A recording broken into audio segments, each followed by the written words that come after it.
त्या अरुंद खिंडीत हजारो सैनिकांचा मृत्यू उभा होता आणि जर त्या रात्री एक माणूस थांबलाच नसता तर कदाचित स्वराज्य तिथेच संपलं असतं.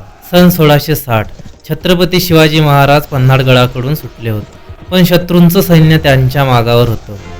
प्रत्येक क्षण धोकादायक बनत होता.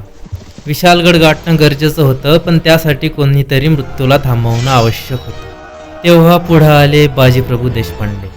त्यांनी महाराजांना पुढे जाण्यास सांगितलं आणि स्वतः पावनखिंडीत उभे राहिले.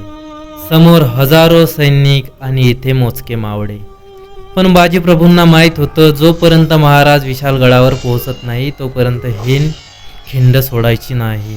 पण विचार करा, जर बाजीप्रभू तिथे थांबलेच नसते तर शत्रूंचं सैन्य महाराजांपर्यंत पोचलं असतं आणि कदाचित स्वराज्याचं स्वप्न तिथेच संपलं असतं.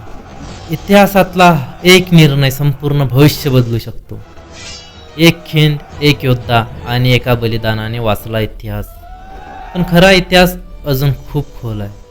डिस्क्रिप्शनमधील लिंकला आत्ताच क्लिक करा आणि पूर्ण सत्य वाचा. आणि अशाच इतिहासातील रहस्यांसाठी चॅनलला फॉलो करायला विसरू नका.